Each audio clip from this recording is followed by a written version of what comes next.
ni? Makan ubat supaya tidak kolesterol. Makan ubat apa dia? Vitamin dan sebagainya. Tapi masa makan daging, lemak tu makan banyak juga. Habis buat apa dia? Dia kata dah makan ubat, maka kolesterol maka akan turun. Tak, bukan demikian maknanya kamu menambahkan lagi. Makan ubat kencing manis. Orang tanya kenapa? Takut kena kencing manis. Makan ubat dahulu supaya jangan kena kencing manis. Tapi gula makan banyak juga. Benda yang maknanya kontradik dalam hidup kita. Ini sampai peringat demikian. Satu. Yang keduanya, siapa yang mengaku cinta pada syurga tanpa mengeluarkan harta untuk taat pada Allah, maka dia berbohong. Siapa yang dia mengakui nak masuk syurga, orang tanya nak masuk syurga, ya, tapi masa infak tak ada, tak nak infak, tak boleh masuk syurga. Nak masuk syurga, kamu kena infak di jannat Allah. Nak Allah Subhanahu wa taala ajar cara demikian. Allah Subhanahu wa taala sebut, innallaha ashtara minal mu'minina amwalahum bi anfusihim bi anna lahumul jannah. Allah Subhanahu wa taala sebut, Allah nak beli dengan orang mukmin. Kamu tolong jual orang mukmin. Orang mukmin kamu tolong jual apa dia? Kamu tolong jual harta kamu pada Allah. Kamu bagi harta benda kamu di jalan Allah, bi anna lahumul jannah. Dengan kami nak tukar yang kamu bagi harta benda, kami nak tukar bagi pada kamu syurga. Tapi kalau harta benda kamu sayang, macam manalah kamu nak masuk dalam syurga Allah? Dan Nana biasa sebutkan, di antara benda perkara yang paling utama dekat orang nak mati, satu benda yang paling dia bimbang sekali ialah harta benda dia. Harta benda lah yang paling ditakuti waktu mana dekat nak mati. Kerana harta benda tersebut menjadi masalah besar pada diri dia. Masalah besar pada diri kita. Tuan-tuan, para hadirin sekalian, kita ni kan Allah tunjuk Quran bergerak sekarang depan mata kita. Boleh tengok orang gali mayat tu, gali kubur di segamat tu, boleh jumpa dengan mayat sampai mayat 12 ke 16 orang. Yang elok-elok, mayat ni elok-elok lagi walaupun dah meninggal dunia di antara 8 hingga 11 tahun. Kalau kita tanya pada mereka, tanya pada amalan apa orang ni, tanya pada anak menantu mereka, dia sebut apa dia? Baca Quran, jaga solat tahajud malam. Tanya pada mereka, semua ni dah ada dah. Semua ni dah ada dah. Orang, anda tengok tu proses penggalian, tengok dalam YouTube lah. Tengok dalam YouTube waktu mana dia gali. Kita ni meremam bulu roma tengok. Kita tengok dalam YouTube. Tengok dalam apa dia yang diuploadkan oleh orang yang rakam tu. Tengok gali-gali jumpa mayat. Jumpa mayat tu, elok-elok lagi mayat tersebut. Dah berapa lama dah elok sebut. Kemudian kain tu elok-elok lagi kain. Elok-elok lagi kain. Yang apa dia, yang nak tarik keluar tu, yang nak tarik keluar mayat tu, tolak kawan dia. Dia meremam bulu roma. Meremam bulu roma nak keluarkan mayat tu. Nak keluarkan mayat tu elok-elok lagi, nak letak di atas keranda balik. Dah berapa tahun dah tu? Sampai dah berbelah tahun dah meninggal dunia. Tapi Allah Subhanahu wa taala samakan dia. Seorang tu suami isteri. Suami pun elok, isteri pun elok. Apabila tanya kenapa, isteri tersebut jaga betul, taat betul pada suami dia. Taat betul pada suami. Suami pula mengajar Quran. Isteri pula jaga hati suami, jaga dalam hidup dia. Anak menantu ni nak cerita, tak pernah tengking kata suami, tak pernah tinggikan suara di hadapan suami. Jaganya arwah ibu ni sampai tahap demikian. Sampai peringkat meninggal dunia, Allah jaga sampai tahap demikian, Allah tunjukkan.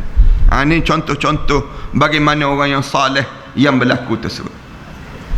Dulu-dulu kan anak pergi ke Aceh tengok makam waktu mana berlaku tsunami.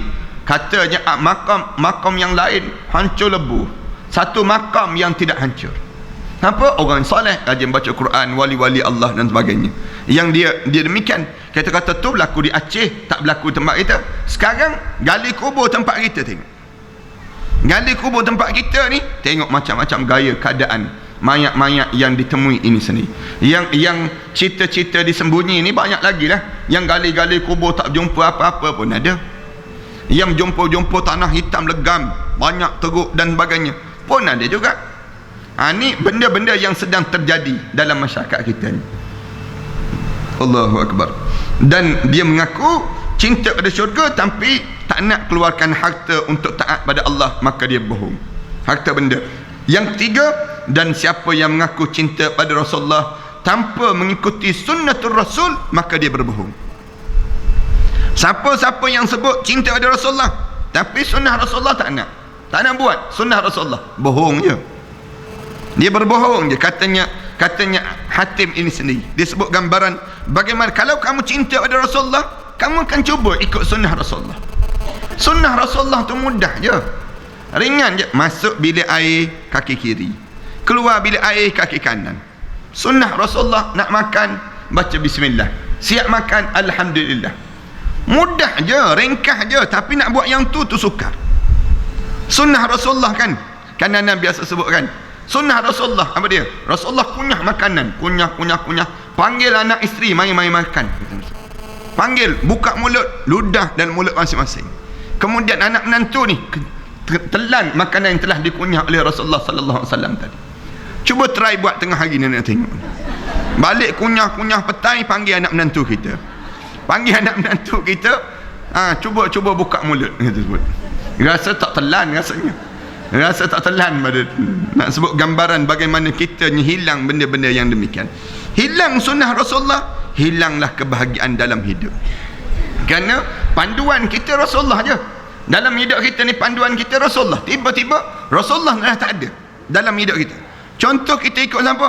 Ikut budak-budak muda, dia ikut apa? Justin Bieber disebut. Kemudian siapa lagi?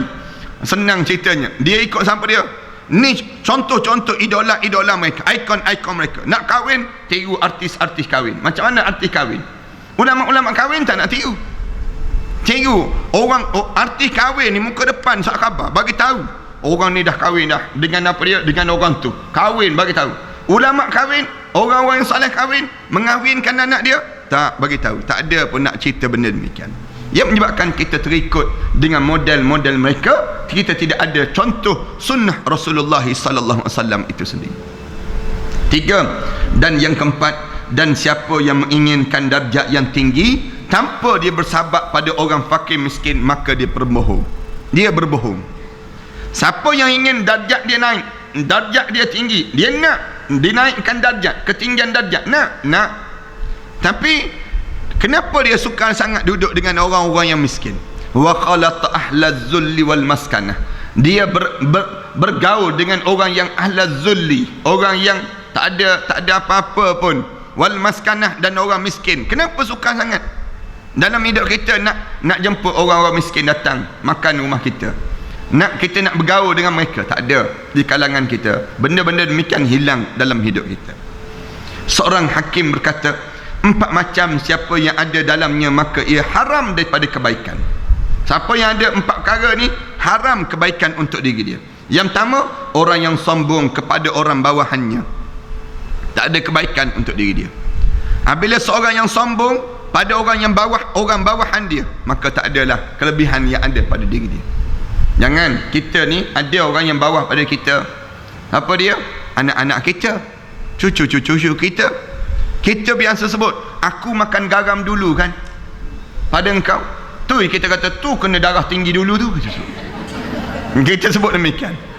Kadang-kadang kerana dia nak tunjuk sombong dia, aku dulu yang merasakan, aku dulu tu yang menyebabkan menyombong diri. Kerana akulah yang menyebabkan berjayanya syarikat ini, kerana akulah yang menyebabkan hebatnya, kerana aku sombong orang atasan, sombong dengan orang bawahan, dan tak ada kebaikan untuk diri dia. Jangan sombong dalam hidup kita. Kenapa? Sombong ini pakaian Allah, bukan pakaian kita. Siapa yang menyombong, maknanya dia sedang menarik pakaian Allah itu diletak pada diri dia.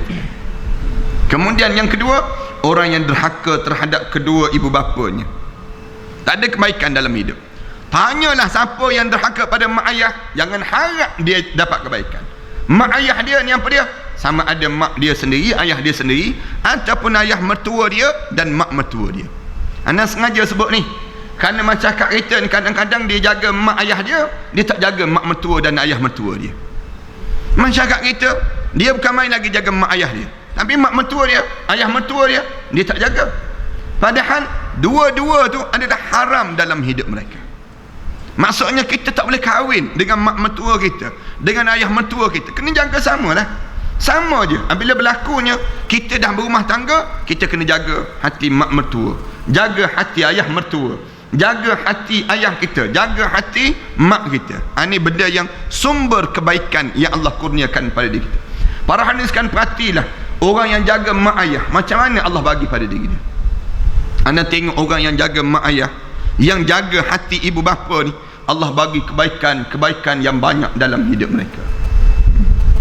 Anda tengok sahabat-sahabat anda, kadang-kadang dia jaga hati mak ayah tu. Ayah dia, mak dia tu uji pada dia. Dia belajar agama, sahabat anda. Dia balik kereta baru lagi. Mak ayah dia ambil kelapa sawit, letak dalam bonet kereta dia. Benih kelapa sawit tu dia letak dalam bonet kereta dia. Dia kata bawa pergi ke kebun. Ayah dia buat demikian. Dia ambil bawa. Ayah dia uji dengan cara demikian. Ayah tu pun satu letak kelapa sawit pula, senang kata. Maknanya anak tu baru je beli kereta.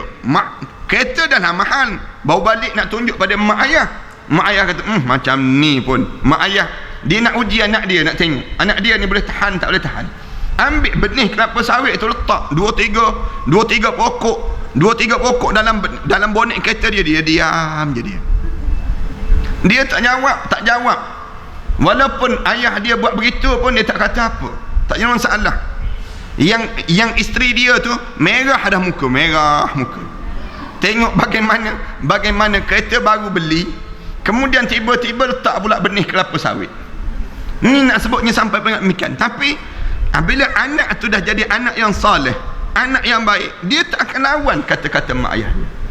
Setengah-setengah orang, yalah dah letak benih ni, angkat balik lah, letak ke bawah. Ayah, ni benih kelapa sawit ni cari lori lah, jangan letak dalam kereta. Tapi mak ayah ni dia nak tengok setakat mana anak dia ni diuji dengan cara demikian. Ujian. Tapi dia boleh sabar dan dia boleh tahan. Dia tahan je mak ayah dia tersebut buat apa pun. Maknanya kesabaran pada diri dia ni, Allah bagi kebaikan yang banyak, rezeki yang melimpah ruah dalam hidup sahabat ini sendiri. Ini kesan daripada jaga hati kedua ibu bapa. Kemudian yang ketiga, orang yang menghina orang yang asing, gharib. Tak ada kebaikan untuk diri dia. Siapa-siapa yang hina orang, maknanya dia sedang menghina diri dia. Siapa-siapa yang memuliakan orang, artinya dia sedang memuliakan diri dia. Siapa yang hidup menghargai orang, artinya dia sedang menghargai untuk dihargai. Dia sedang bersedia untuk dihargai. Itu kaedah dalam hidup kita. Kalau kita ni pandai menghargai orang, maka orang akan hargai kita. Wa idza huyitum bi tahiyyatin fahayyu bi ahsana minha aw rudduha. Allah ajarkan dalam hidup ni, kalau orang hormat pada kamu dengan satu tahiyyah, dengan satu cara yang baik, maka kamu balas tahiyyah itu sama dengan dia ataupun lebih baik daripada apa yang dia buat untuk diri kamu. Kemudian yang keempat, orang yang menghina orang miskin kerana kemiskinannya, maka hilanglah kebaikan yang ada pada diri dia. Tak ada kebaikan untuk orang demikian. Nabi sallallahu alaihi wasallam bersabda, "Ma auhallahu ilayya an ajma'al mal wa akuna minat tajirin walakin auha ilayya an sabbih bihamdi rabbika wa kum minas sajidin wa'bud rabbaka hatta ya'tiyakal yaqin." Allah sekali-kali tidak mewahyukan padaku untuk aku mengumpulkan harta biar banyak. Rasulullah SAW sebut demikian.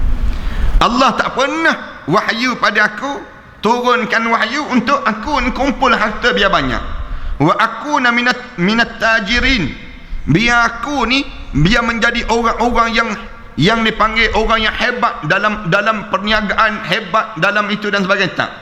Walakin auha ilayya, tetapi yang Allah pesan sangat pada aku, wahyu sangat pada aku, turun wahyu, an sabbih bihamdi rabbika, supaya memuji Tuhan kamu, wa qum minas sajidin, dan jadikanlah kamu di kalangan orang yang sentiasa sujud pada Allah, wa'bud rabbaka hatta ya'tiyakal yaqin, jadilah hamba menghambakan diri kamu pada Allah sehingga timbul keyakinan dalam diri kamu, keyakinan yang sungguh-sungguh adanya Allah dalam hidup ini.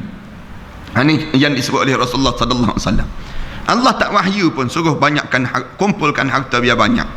Bukan Islam larang kumpulkan harta, tak. Tetapi nak sebut yang Allah pesan, kerana memang fitrah manusia dah, dia akan kumpul, senang je, kamu tak ajar pun tak apa. Tapi yang bahayanya, yang Allah pesan sangat apa dia? Kamu diajar supaya banyakkan sabbih bihamdi rabbika, banyakkan bertasbih dengan memuji Tuhan kita. Yang Allah pesan sangat dalam hidup ni, biar memuji Allah tu biar banyak, puji-pujian bagi Allah tu sentiasa ada. Hidup kitanya sentiasa membesarkan Allah. Tengok je sesuatu, subhanallah, maha sucinya Allah. Mulut kita ni alhamdulillah ya ala kulli hal, segala puji bagi Allah di atas segala keadaan. Mulut kita ni sentiasa sebut Allahu Akbar, Allah yang maha besar. Dalam hidup kita ni sentiasa kita ni waqum minas sajidin, termasuk di kalangan orang yang sujud pada Allah Subhanahu wa taala.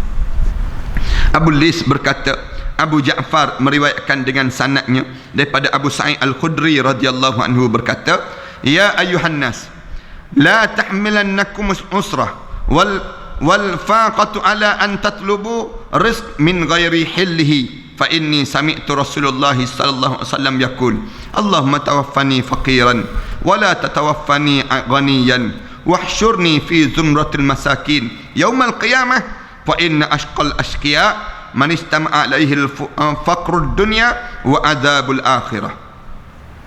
Ni di antara Abu Sa'id Al-Khudri, dia sebut apa dia? Wahai manusia semua, wahai manusia semua, janganlah kamu ni kesukaran untuk mencari, jangan kamu ni al-usratu wal faqatu ala an tatlabur rizq, jangan kamu ni menyusah-nyusah sangat diri kamu, ataupun kamu ni memayah-mayah sangat dalam diri kamu untuk kamu mendapatkan rezeki min ghairi hillih, daripada rezeki yang tidak dihalalkan oleh Allah. Kamu ni bersusah-susah nak dapat satu projek, bagi rasuah misal contohnya. Susah kamu nak dapat projek itu, kena bagi rasuah, buat benda yang haram baru nak dapat rezeki. Allah, kamu sampai tahap demikian, bersusah-susah, jangan kamu payah-payah. Katanya Abu Sa'id Al-Khudri, bersusah-susah kamu ni untuk nak dapatkan benda yang dilarang oleh Allah, nak dapat rezeki, tapi kamu dapat daripada sumber yang haram. Apa dia? Kamu meniaga dadah, ataupun apa dia? Kamu pergi ke Genting Highland nak berjudi. Beria kamu mendongak naik bukit tu nak berjudi tu. Beria kamu cari harta benda, nak buat benda yang dilarang oleh Allah.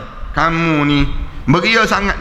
Kerana dia dahlah benda tu haram, kamu bersusah-susah buat dapatkan benda yang nak dapat rezeki je, kamu bersusah-susah, sedangkan rezeki itu Allah dah tulis dah untuk diri kamu. Katanya Abu Sa'id, dia kata, fa inni sami'tu Rasulullah sallallahu alaihi wasallam yaqul, aku pernah dengar Rasulullah sallallahu alaihi wasallam sebut. Rasulullah kata apa dia? Allahumma tawaffani faqiran, ya Allah, matikanlah aku ni dalam keadaan miskin, ya Allah, matikanlah aku ni dalam keadaan miskin. Wala tatawaffani ghaniyan, jangan kamu mati aku dalam keadaan kaya, ya Allah. Doa Rasulullah ni, doa ni tak ada orang nak amin doa ni. Doa jadi miskin tak nak ustaz, doa jadi kaya tu nak ni. Doa jadi miskin siapa nak? Kita nak sebut, kalau kita edak doa ni pakat-pakat hafal, tak hafal, tobat tak hafal, tak nak hafal, kita jadi miskin. Jadi miskin mana ada. Kemudian Rasulullah SAW sebut apa dia? Wahsyurni fi zumratil masakin fi yaumal qiyamah, ya Allah, tolong kumpulkanlah aku di akhirat nanti dengan orang-orang miskin di akhirat nanti, dengan orang miskin di padang mahsyar nanti. Fa inna asqal asqiya man istama'a alaihi faqrud dunya wa adzabul akhirah, sesungguhnya orang yang paling celaka di kalangan secelaka-celaka manusia, siapa yang miskin di dunia dan dia terseksa pula di akhirat nanti. Dunia dah nak susah, kemudian akhirat pun dia pun susah juga, merugilah, celakalah hidup dia, bangsatlah, maknanya tak ada nilai lah, dia panggil demikian. Hidup dunia pun tak dapat, akhirat pun tak dapat. Rasulullah sallallahu alaihi wasallam sebut demikian. Umar bin Al-Khattab radhiyallahu anhu, ketika disampaikan kepadanya hasil peperangan ghanimah, dia panggil hasil perang Qadisiyah, ia memeriksa dan melihat-lihat, lalu dia menangis. Tengok harta benda banyak, harta ghanimah yang banyak ni, lalu dia pun tengok dia menangis. Abdul Rahman bin Auf berkata, mengapa kamu menangis ya Amirul Mukminin? Kenapa kamu menangis wahai Amirul Mukminin? Padahal hari ini hari gembira dan hari paling ceria dipanggil, hari yang paling senang. Patutnya tengok harta ghanimah banyak, berbalik dengan harta rampasan perang ni banyak, patutnya suka lah. Kerana dia, kerana kita banyak harta benda. Jawabnya benar. Tetapi tiada satu kaum yang diberi ini melainkan terjadi kebencian dan permusuhan di antara mereka. Sayyidina Umar kata, ya memang betul seronok, tapi bila dapat benda ni berkelahi. Kita ni waktu mana tak ada harta pusaka, berebut berkelahi adik-beradik, tak berkelahi. Ada harta pusaka, berkelahi terus adik-beradik. Belum dapat harta pusaka, tak berkelahi. Setengah-setengah orang tersebut belum dapat satu barang, benda. Kita ni betapa orang kita kan, bila dapat je satu benda boleh bermasam muka. Boleh bermasam muka. Kalau sebelum dapat tak masam muka. Tapi bila dah sampai dah barang tersebut, dah ada dah. Orang tu dapat, kita tak dapat, kita sebut demikian.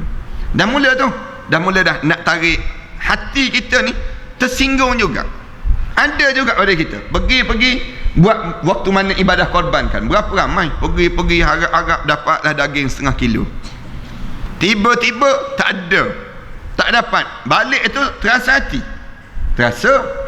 dia balik tu, orang tu imam banyak dapat dia sebut, dah lah dia tu imam dapat banyak lagi. Kita dah lah tak jadi tu imam, tak dapat daging berebut. Orang kita berebut, jangan main-main. Orang pegang jawatan berebut. Orang apa dia, jiran tetangga ni buat apa dia, buat pagar je masuk dalam tanah jiran sebelah. Dah mula masam je jiran sebelah, tak payah buat pagar dah, kita renovate rumah kita, jiran sebelah tak renovate, bunyi drill tu geruk, jiran sebelah tu sakit hati je rasanya. Dia akan terasa terus. Anak sebutnya bagaimana ada nak kita berebut manjang. Kalau masa dia buat, kita terasa hati pula. Maknanya hidup dalam keadaan demikian. Ini yang menyebabkan akhirnya kita, katanya Sayyidina Umar, aku tak bimbang yang lain, aku bimbang dengan benda ni lah yang menyebabkan perbalahan kan. Waktu mana perang Hunain kan, siap perang, Rasulullah bagi banyak harta rampasan perang pada orang baru masuk Islam daripada kota Mekah. Orang Ansar ni tak dapat apa-apa, tak dapat banyak lah, adalah sikit-sikit yang Rasulullah bagi. Orang Ansar ni bercakap, alah kita ni mentang-mentang lah kita ni orang Madinah, dia tu asal Mekah. Bercakap kan belakang Rasulullah, kita ni orang Madinah, kita ni dulu yalah waktu mana susah-susah dulu cari kita, dah senang ni dia ingat puak-puak dia, dah senang tu dia ingat puak-puak dia lah, dia sebut ada Rasulullah mengalir mata. Rasulullah sallallahu alaihi wasallam dengar saja, Rasulullah bingkah bangun, bucak terus. Rasulullah sallallahu alaihi wasallam sebut, sahabat-sahabat, kalian bercakap di belakang ini, bercakap susah tulis dalam FB masing-masing ni, maknanya tulis dalam SMS di kalangan puak-puak kamu ni, kata Rasulullah, macamlah aku ni tak tahu.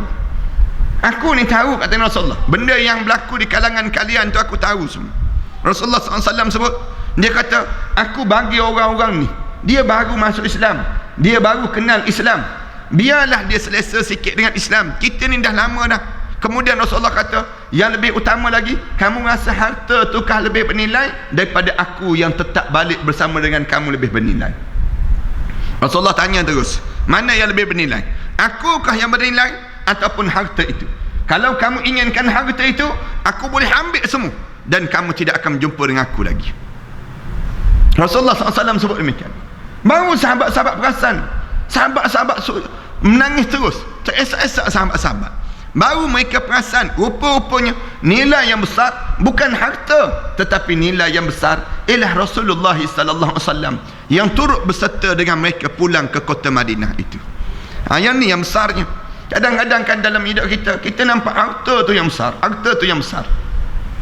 kan setengah-setengah orang dia berjumpa dengan dia kata, Ustaz, suami saya rajin sangat bagi pada mak dia, bagi pada adik-beradik dia, bagi yang tu, tapi kita sendiri ni tak ada. Dia sebut demikian. Kalau adik-beradik, tolong. Kalau lah yang orang kawan-kawan, tolong. Yang dalam rumah ni, kebir dia sebut demikian. Kita jawab balik, habis yang dia jadi suami kita tu jauh lebih bernilai daripada yang dia bagi duit. Dia jadi suami kita tu dalam hidup kita ni, contohlah yang mudah ni. Ni nak sebut gambaran. Sama juga kadang-kadang ada suami yang dia sebut, Ustaz, dia kata, isteri saya ni kalau tetamu datang siap makanan sedap-sedap gitu. Kalau masa kita duduk kat rumah, dia goreng cekodok je dia sebut. Dia mudah dia sebut demikian. Dia kata kita ni macam tak ada langsung, macam tak ada benda. Dia sebut demikian. Anak kata tak, yang dia jadi isteri kita, melahirkan anak untuk kita, itu yang lebih jauh besar nilai dia berbanding daripada apa. Kadang-kadang kita nampak yang nilai material, kita tak nampak yang nilai yang jauh lebih besar daripada itu. Maknanya dalam hidup ini Allah kurniakan kita ni bukan nilai itu, tetapi nilai ini yang besar, nilai dalam hidup kita. Ibnu Abbas radhiyallahu anhu berkata, dia kata apa dia? Likulli ummatin fitnatun wa inna fitnatul ummatil mal. Rasulullah sallallahu alaihi wasallam sebut, tiap-tiap umat itu dilanda dengan fitnah, dengan ujian. Dan ujian untuk umat aku ialah harta benda. Harta benda merupakan ujian bagi umat aku, kata Rasulullah SAW. Tiap-tiap umat ini ada ujian. Ujian itu kena je manjang. Ada je ujian yang kena. Ujian itu, ujian ini. Tetapi aku nak sebut pada kamu, wa inna fitnata ummatil mal. Sesungguhnya umat aku diuji dengan harta benda. Harta benda itulah yang menyebabkan manusia lupa daratan, manusia tak kenal lagi persaudaraan. Punca apa dia? Harta benda yang menyebabkan kerosakan dalam kehidupan seseorang. Kita berhenti setakat ni lah. InsyaAllah kita sambung pada akan datang nanti dalam membicarakan tajuk yang ni, insyaAllah. Sallallahu alaihi wasallam Muhammad wa ala alihi wa sahbihi wa barik wa sallam walhamdulillahi rabbil alamin. Bismillahirrahmanirrahim. Alhamdulillahi rabbil alamin wassalatu wassalamu ala rasul amin wa ala alihi wa sahbihi ajma'in. Allahumma nawwir qulubana bi nuri hidayatika kama nawwartal arda bi nuri syamsika abadan abada bi rahmatika ya arhamar rahimin. Rabbana ij'alna muqimas salah wa min dzurriyyatina rabbana wa taqabbal du'a. Rabbana atina fid dunya hasanah wa fil akhirati hasanah wa qina adzabannar. Sallallahu alaihi wasallam Muhammad wa ala alihi wa sahbihi wasallam. Alhamdulillahirabbil alamin. Jemaah sekalian, cuti sekolah ni, anak-anak kita yang ada kelapangan tu hantarlah ke Darul Tibun Nabawi, kerana kita ada 4 program yang besar.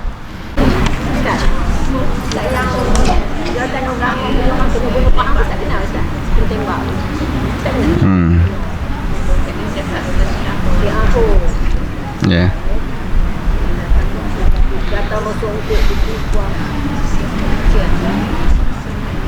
Bismillahirrahmanirrahim. Bismillahirrahmanirrahim. Alhamdulillahirabbil alamin. Wassalatu wassalamu ala asyrafil anbiya'i wal mursalin wa ala alihi wa sahbihi ajma'in. Subhanaka la ilma lana illa ma 'allamtana innaka antal alimul hakim. Ya alim 'allimna min ilmika kama tarda bihi 'anna. Ya halim khalliqna bi khuluqil hilmi wa haqqqiqna bi haqa'iqil ilmi. Allahumma akhrijna min zulumatil wahmi wa akrimna bi nuril fahmi وافتح علينا بمعرفة العلم وحسن أخلاقنا بالحلم وسهل لنا أبواب فضلك وانصر علينا من خزائن رحمتك يا أرحم الراحمين ويا أرحم الراحمين ويا أرحم الراحمين. أما بعد. Para hadirin majlis sekalian, alhamdulillah kita syukur pada Allah kerana sekali lagi pada pagi yang baik ini kita diberi kesempatan oleh Allah untuk kita meneruskan perbincangan kita tentang mengenai di sudut agama ini, di sana adanya kelebihan bagi orang miskin ataupun orang yang pada pandangan kita tidak ada harta benda tetapi dia mempunyai kemuliaan di sisi Allah Subhanahu wa taala. Kerana sebagaimana kita maklum bahawa hidup ini tidak mulia kerana harta benda, tidak, tetapi hidup ini mulia kerana ada agama. Agama memuliakan hidup seseorang. Tetapi kita tidak menjadi hebat kerana harta kita banyak, Tetapi hebat kita apabila agama kita tu sudah meresap dalam jiwa kita dan meresap dalam badan kita, maka kehebatan itu akan muncullah pada setiap di kalangan kita. Yang ni yang perkara yang kita kena faham dalam hidup kita setiap masa dan setiap ketika. Adapun kalaupun Allah bagi harta benda pada kita, maka itu satu bonus, satu anugerah yang Allah kurniakan. Kerana harta benda ni Allah boleh pilih bagi siapa yang Allah nak bagi dan bagi siapa yang Allah tak nak bagi. Tapi yang dalam hidup kita ni, di antara benda yang kita diajar supaya kita dapat dan kita usaha kena dapat, yang disebut dengan agama. Agama ni satu benda yang kita kena usaha untuk kita dapat, yang anak istilahkan disebut dengan hidayah Allah. Hidayah Allah tu kita kena usaha untuk dapatkan hidayah Allah. Kerana kalau kita tak usaha untuk dapatkan hidayah Allah, maka potensi kita untuk kita ni semakin jauh dan semakin jauh daripada agama itu boleh terjadi, dan hidayah tu boleh tercabut dalam jiwa seseorang itu sendiri. Usaha kita kepada cari harta benda, Islam suruh juga, tapi tidaklah seusaha yang paling utama kepada cari agama. Cari agama tu lebih utama dalam hidup seseorang.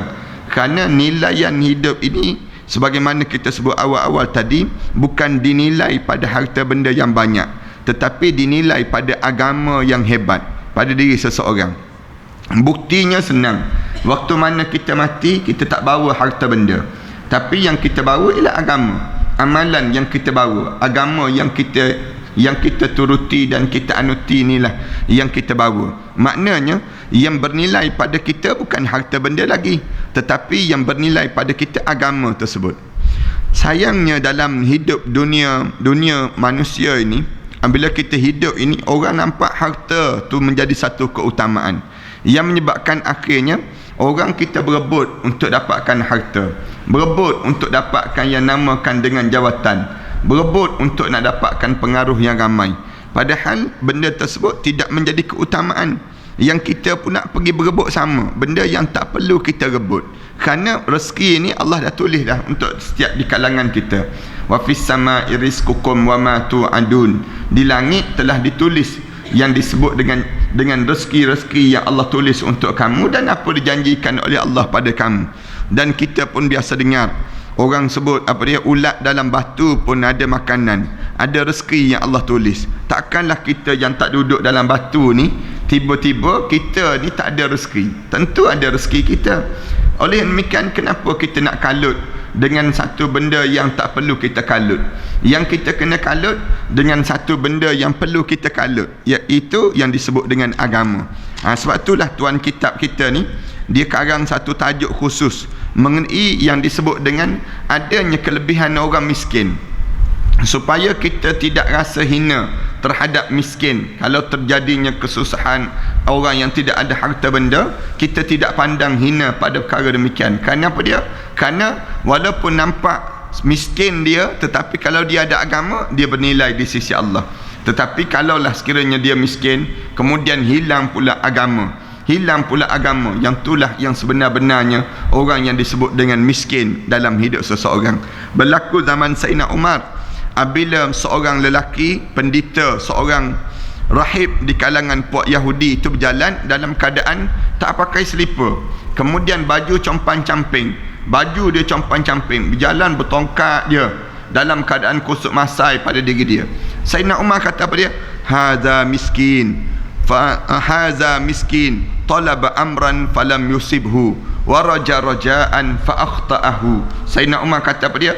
Inilah orang miskin, katanya Sayyidina Umar. Orang yang talaba amran falam yusibhu, dia ingat ke dia harap nak pada agama, tapi agama tu tak menepati pada diri dia. Wa raja'an fa akhta'ahu, dia nak pada dunia pun tak ada dalam hidup dia. Maknanya terlepas juga, dunia pun terlepas, akhirat pun terlepas. Kita ni dahlah kita tak ada harta benda, kemudian agama pula tak ada, maknanya miskin orang demikian. Yang inilah yang paling rugi dalam hidup, tiba-tiba kita hilang agama pada diri kita.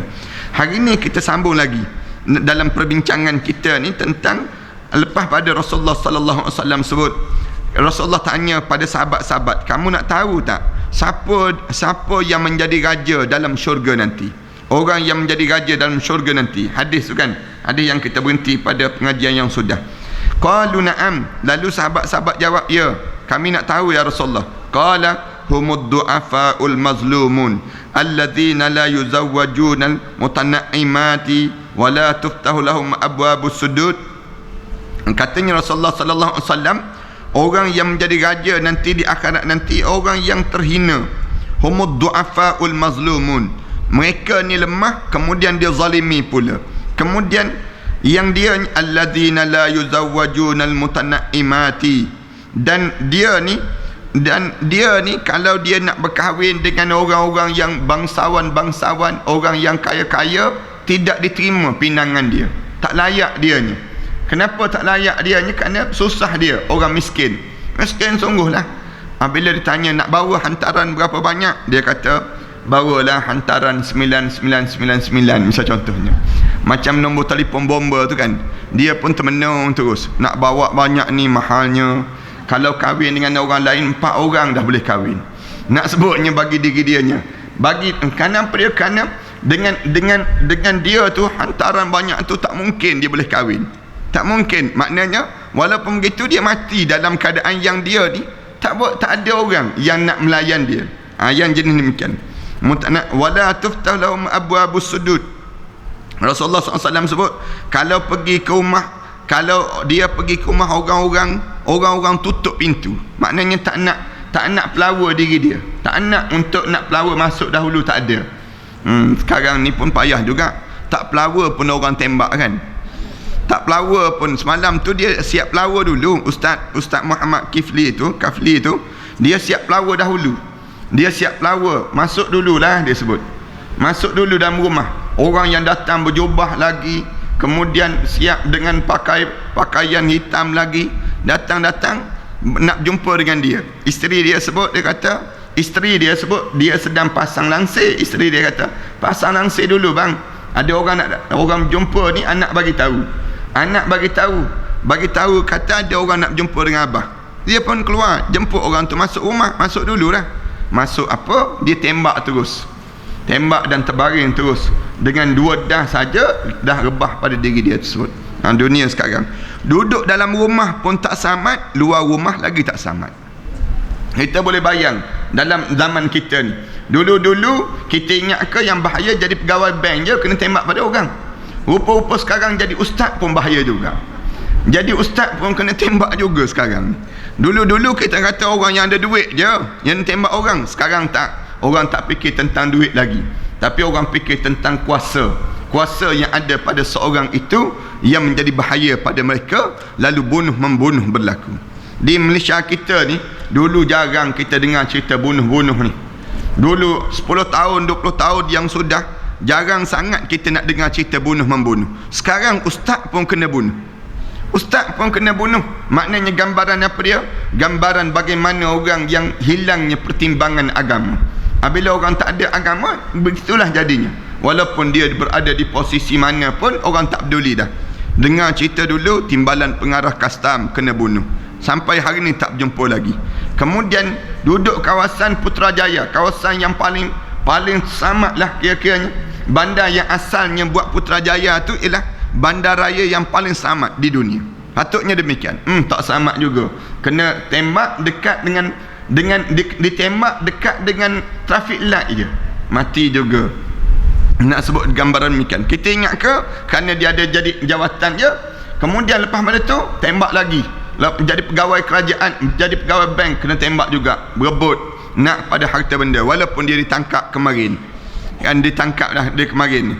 Kemudian lepas pada tu orang yang mengajar pun bahaya juga, ustaz pun jadi bahaya juga. Kerana apa dia? Bahaya kerana kata-kata dia boleh jadi kuasa yang ada pada diri dia. Yang ni yang menyebabkan akhirnya dibunuh.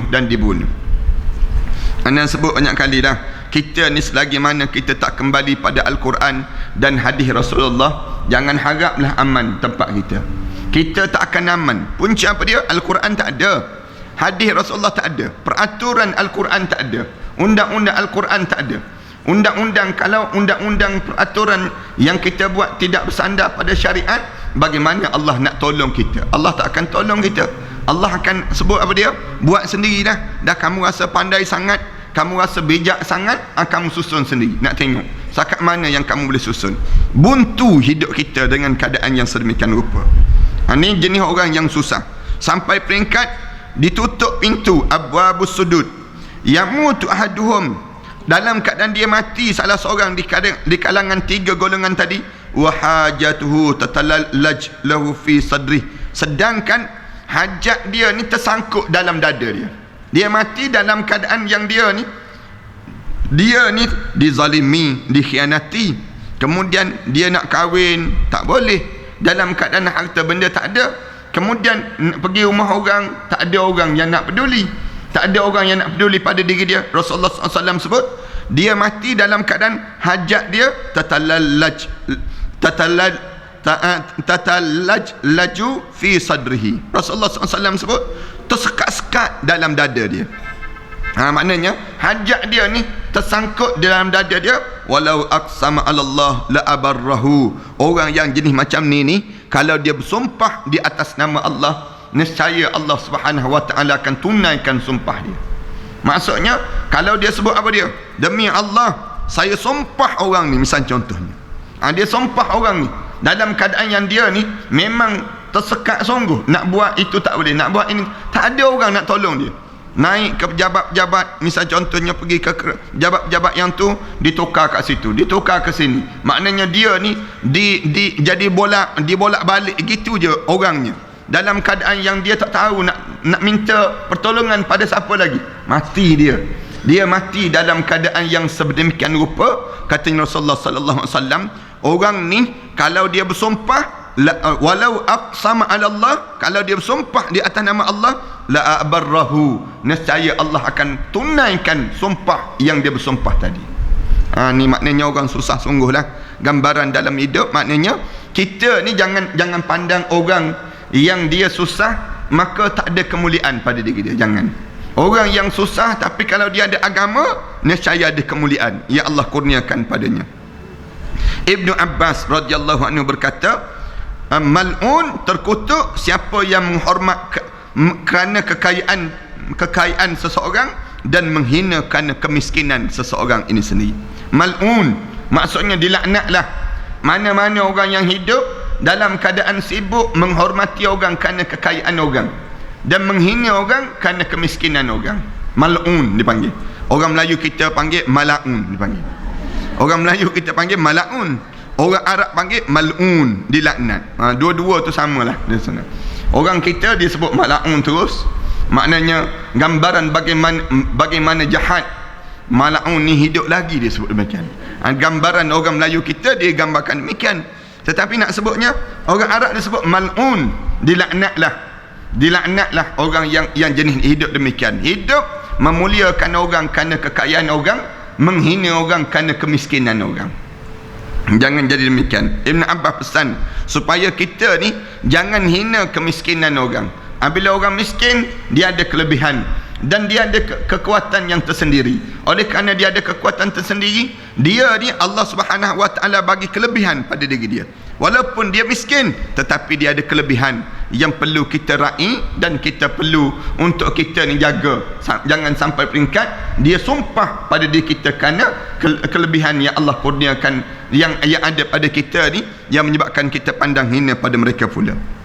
Abu Darda radhiyallahu anhu berkata, kami tidak adil terhadap saudara-saudara yang kaya, sebab mereka makan, kami juga makan, dan minum, kami juga minum, dan mereka mempunyai kelebihan harta yang selalu mereka lihat-lihat, dan kami juga melihat harta itu bersama mereka, tetapi mereka bakal dihisap, dituntut, dan kami bebas daripada tuntutannya. Tengok tu, Ibn Abbas dia cerita, kita ni tak berlaku adil pada orang-orang kaya disebut.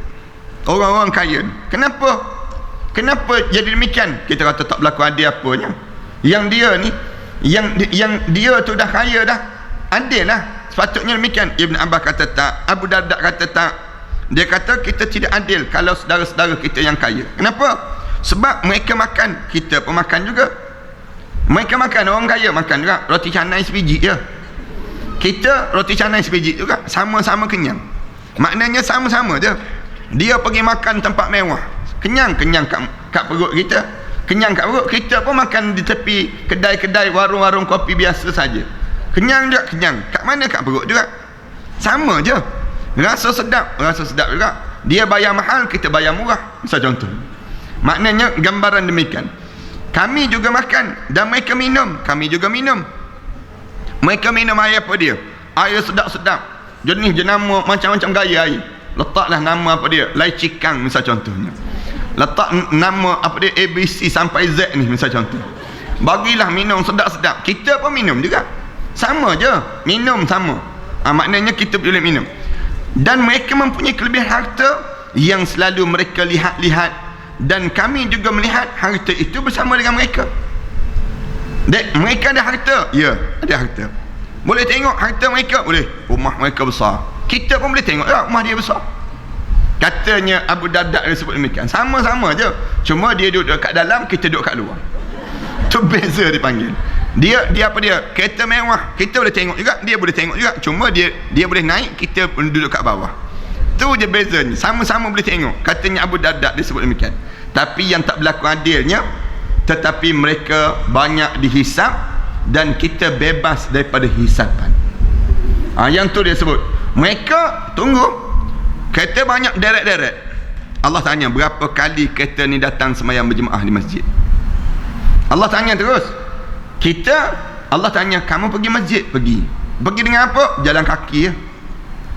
Jalan kaki. Kenderaan tak ada? Tak ada ya Allah. Misal contohnya, tiap-tiap masa kau pergi tiap-tiap masa, tiap-tiap ketika pergi. Mereka yang ada kenderaan tiba-tiba tak pergi. Allah tanya terus, kenapa kamu ada kelebihan, tiba-tiba kamu tak datang?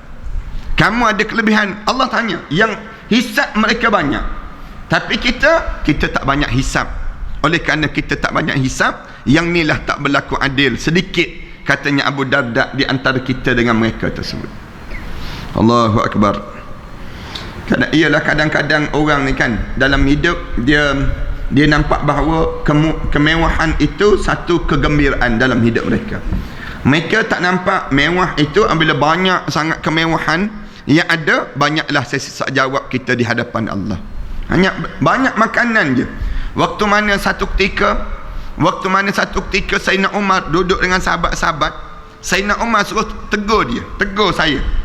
Lalu sahabat tegur Sayyidina Umar, kata apa dia? Umar, ada satu perkara yang kami perhati yang tak berapa tepat dengan syariat. Apa dia Sayyidina Umar sebut? Apa dia? Dia kata, satu ketika kami pernah tengok kamu makan lebih pada 3 makanan depan kami. Kami tengok kamu makan tu, maknanya di hidangan, sepatutnya kamu ni makan satu makanan, satu je lauk depan, patutnya demikian. Tapi kamu ni ada lebih kurang 3 yang dihidang di hadapan kamu. Begitulah nak sebutnya. Sayyidina Umar pun terdiam. Dia kata, kalau kamu ditanya oleh Allah nanti, jenuhlah kamu menjawabnya. Banyak sikit. Padahal Umar tu pakaian dia ni compang-camping dah. Pakaian dia tu pun ditampal, pakaian Umar. Pernah nak sebutnya gambaran Gubernur Sayyidina Umar lagi teruk.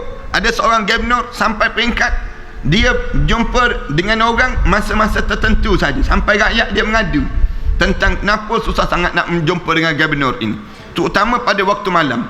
Dia disebut ada beberapa benda. Sayyidina Umar bila tanya pada gubernur dia, kenapa? Katanya gubernur dia kata, saya ni ada satu hari dalam seminggu saya tak boleh jumpa dengan rakyat. Puncanya hari itulah saya basuh pakaian. Bila saya basuh pakaian hari tersebut, saya tak ada pakaian lain kecuali pakaian itu saja. Sebut sampai peringkat demikian. Kita ni Allah, jenuh dah kita. Kita tak jadi gubernur pun satu almari pakaian. Yang tak jadi gubernur lagi, apatah lagi yang jadi gubernur. Katanya Sayyidina Umar mula-mula nak pecat gubernur dia tersebut, kerana rakyat dia mengadu. Dia kata sekali dalam seminggu mesti tak boleh jumpa. Hari itu memang tak boleh jumpa. Bila cek Sayyidina Umar pergi tanya, rupa-rupanya tak boleh jumpa tersebut kerana dia ni terlampau susah. Ada selai je pakaian. Selai itu straight memakai pakaian yang sama selama seminggu. Sehari je kena basuh pakaian tersebut. Kita ni pagi pakai lain, petang lain, malam lain, nak tidur lain, masuk bilik air lain, nak sebutnya lain memanjang kita. Kita ni pakaian kita, dia tu selai saja untuk seminggu. Untuk seminggu pakaian yang dipakai tersebut. Yang ni lah yang menyebabkan tuntutan itu menjadi banyak. Kita ni memang orang Melayu kita ni terutamanya lagi banyak dah. Makanan tu yang terhidang saja berapa jenis kat depan kita saja. Kita restoran sikit-sikit, makanan yang dihidang sikit-sikit tak nak. Nak tengok makanan saujana mata memandang. Kalau bolehnya, kalau boleh tengok tu, biar kita boleh tengok redup je boleh. Makanan tu biar banyak je, makan sikit je, tapi telia tu kuat. Maknanya sampai peringkat apa dia? Sampai peringkat kita ni terlupa tentang bagaimana kita nak jawab di hadapan Allah Subhanahu Wa Taala nanti. Syaqiq Az-Zahid berkata, orang-orang miskin memilih 3 dan orang kaya juga memilih 3 macam. Dia disebut demikian. Orang miskin dia pilih 3 benda. Orang kaya pun pilih 3 perkara juga. Orang miskin memilih kesenangan jiwa dan kekosongan hati dan ringannya hisab. Katanya Syaqiq disebut demikian. Dia kata orang miskin dia pilih senang jiwa, tenang, berkat kan? Anak biasa sebut tu, berkat. Rela tak mencuri. Kenapa? Jangan curi, nanti tak berkat harta benda. Rela balik awal. Kenapa? Nak jaga solat maghrib. Nak jaga solat maghrib, bimbang kalau tak terjaga solat maghrib, tak jaga isyak, tak jaga subuh pun tak jaga. Dapat sikit-sikit pun padanlah. Dia sebut demikian. Rela pada dia untuk keluarkan zakat. Kenapa? Tak miskinnya kena keluar zakat, tak jadi masalah dalam hidup. Orang miskin dia pilih kesenangan jiwa, biar jiwa tu tak berdebar. Kita ni kalau sampai peringkat jiwa ni dah berdebar, risaulah pada diri kita ni. Nak buat satu benda berdebar, dapat duit banyak, tapi dapat daripada sumber yang haram, tak ada faedah langsung. Berdebar terus, berdebar, dudak. Tiap kali mana orang mula audit, kita dah mula berdebar. Orang dah mula cek balik, kita rasa takut. Kenapa? Kerana banyaknya benda yang sedang dalam hidup kita. Dan kekosongan hati. Hati tu tak banyak sangat nak fikir. Akaun bank mana yang tak kena, akaun bank mana nak kena jaga. Kemudian nak kena, hati dia relax, tenang. Dia panggil orang miskin. Dan ringannya hisab dan mudah untuk ditanya di hadapan Allah. Allah tanya je pada orang susah kan. Almari ada almari? Tak ada. Tak ada almari kat rumah. Kemudian periuk berapa jenis periuk? Periuk tak ada. Periuk ada satu je. Tu pun hitam putih. Ini sebut demikian. Maknanya orang susah kan. Kenapa hitam? Waktu mana guna arang, guna masak, guna kayu, dapur kayu hitam, kemudian putih balik, basuh. Dia sebut demikian. Orang susah. Maknanya gambaran demikian. Anak tengok tu rumah-rumah orang susah kan, pergi kita tengok bagaimana keadaan kesusahan hidup mereka. Susah dan payahnya. Mandi air tak ada air panas. Nak mandi air panas kena rebus dulu. Mana ada pemanas air? Tak ada pada diri dia. Gambaran kita tekan orang kaya, pilih je sebelah kanan ke kiri. Nak pilih pada diri ataupun nak campur biar jadi suam pada diri dia. Nak sebutnya gambaran orang kaya, tapi orang miskin tak ada pilihan itu, tak ada. Tu pun payah lagi orang kaya nak bangun solat tahajud malam. Tu pun payah lagi nak datang sembahyang berjemaah di masjid. Itu pun sukar lagi. Orang miskin tidur tu, aircon dia kipas dengan tangan. Aircon dia. Tapi orang kaya aircon dia 24 darjah Celsius. Yang disejukkan dengan aircon sejuk. Tidur tu tak cukup satu kain selimut, kena 2-3 kain selimut biar berbalut macam mayat terus. Nak sebutnya gambaran pada diri dia ni. Bila senang selesa, tu beza dia panggil. Jawab tentang kain selimut pun susah dah kitanya. Dan kemudian sedangkan orang kaya memilih sibuknya hatinya. Orang kaya pilih sibuk hati. Hati itu alah banyak kerjanya, alah ada je orang nak jumpa, ada je perlu berjumpa dengan orang, ada sibuk je hati dia.